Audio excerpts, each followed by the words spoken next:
On the news tonight, Muslims celebrate birth of Prophet Muhammad. Goodwill messages highlights needs for peace, love, and tolerance. World Stroke Day observed.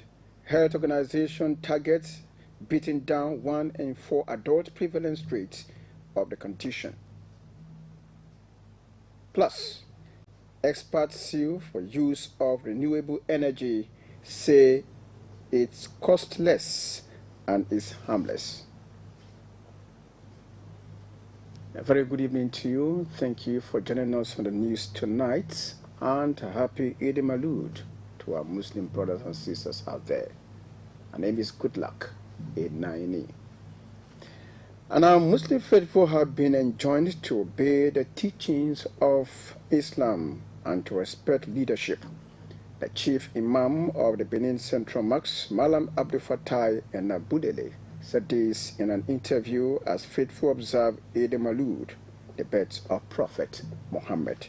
Fiona Ojoji reports. The chief imam urged Muslims to keep the 4 pillars of Islam. He told them that the birth of Prophet Muhammad and his teachings have enhanced their faith in Allah. He further said that the Quran condemns violence and the faithful should embrace peace. It is part of our responsibility that we should gather ourselves today to remind ourselves about the teachings and ways of life of this great personality. Because we have been told that whoever should follow his footsteps is on the right track. For us to practicalize all that he has done, which is one of the symbols of the Prophet, the act of generosity. The guest speaker, Alhaji Abdul Karim Ibrahim, told adherents to worship Allah and Him alone. The celebration of the birth of the Prophet is not an innovation, he says.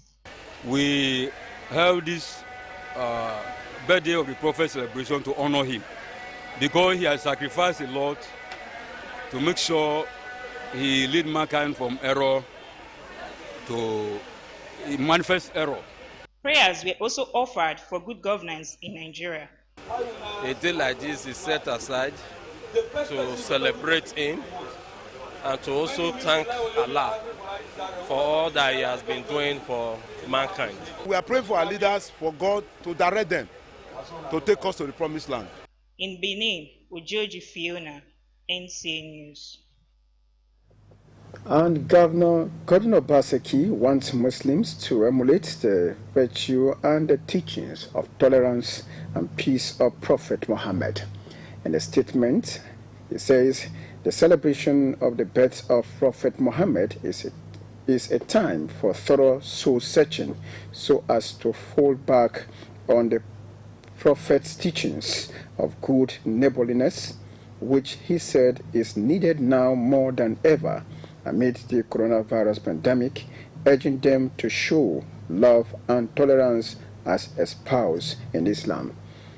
He encourages them to work for unity and progress in society, just as the Prophet Muhammad would. The governor equally wants them to be good neighbors and enviable ambassadors of change. I'm moving on now. President Muhammadu Buhari is urging youths and the vulnerable groups in Edo State to take advantage of the economic programs promoted by the federal government. This, he said, will enhance their well-being and make life better. The Minister of State for Budgets and National Planning, Clement Akbar, carried this message to the palace of the Oba of Benin during an official visit. Yours sincerely reports that the minister was accompanied by his wife and some officials from the ministry. The minister is in Edo State on the directive of the presidency in response to NSAS protest. According to the minister, government has accepted the 5-point demand by the youths, just as the president has also signed the Police Act 2020 into law. The president envoy, who recalled the efforts of the federal government in the wake of the pandemic, citing the release of 70,000 tons of food distributed across the country. He urged the youth in the state to take advantage of the 75 billion naira National Youth Fund and other openings provided by the federal government. Mr. Agba informed His Royal Majesty of President Buhari's intention to complete the Obajana, Lokoja, Okene, Benin dual carriageway in order to enhance economic development in the area and solicited the support of the traditional institution. President Muhammadu Buhari truly cares for the well-being of Nigerians from all walks of life, and to this end, government has embarked on several people-oriented programs so as to create jobs and reduce poverty in line with this administration's desire to take 100 million Nigerians out of poverty in the next 10 years. And Nigerian youths have always been the beacon of hope and represent the very best of us. The vibrancy and innovation brought into the various sectors they engage in have always set us apart. Oba Ewaye II, who is happy with the development, pledged the support of the palace. Also appeal to the youth to give government a chance to implement these programs. We do our best to support the state government to carry out some programs, both the state programs and federal government programs, to ensure peace and welfare of the youth and the entire people. The minister is also expected to meet separately with the state governor and other stakeholders. In Benin, Goodluck Inaini, NT News. Now talking security now, 126 suspects are in police nets in Benin for their involvement in looting and unwanted destruction during the NSAS protest. Commissioner of Police Johnson Kokomo also confirmed the arrest of 10 escapees from the jailbreak in Benin. Among them is one who killed his neighbor for testifying against him. The report. Of public and private property, jailbreaks, looting from warehouses including the state-owned warehouse on Medical Stores Road and State Command of the Nigeria Customs Service. 106 of these suspects are allegedly involved in at least one of these crimes, while 10 others were arrested for stealing private vehicles. 3 of the 10 escapees from the correctional centers in Benin were arrested by the police after snatching. We sincerely apologize for loss of audio quality in that report. We'll bring the report in the course of the bulletin.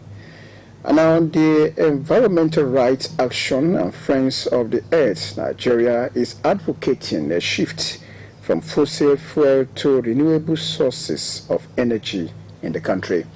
It has launched a research work to this effect, targeting a post-petroleum economy for the country. Philomena Obebo has the details. In line with the Paris Agreement in 2015 to limit global carbon footprints and the Earth's temperature to within 1.5 degrees and 2.0 degrees. The group says there is increasing need for shift from fossil fuel to renewable source of energy. The research, which was commissioned by IRA, was based on data gathering, interviews and focused group discussions conducted between 2019 and 2020. The Executive Director of Environmental Rights Action, Dr. Godwin Uyi Ojo, said the findings shows that although oil and gas production wreaked in substantial amount of revenue to Nigeria, the monumental environmental and social degradation, human rights violations, and loss of lives and livelihoods, some serious irreparable damages, some of which are unquantifiable in monetary terms. He added that in spite of the oil revenue, Nigeria remains capital of global poverty, and oil revenue has not addressed the gap of basic social amenities and infrastructure. The oil sector employment level is minimal. It's less than 1% of the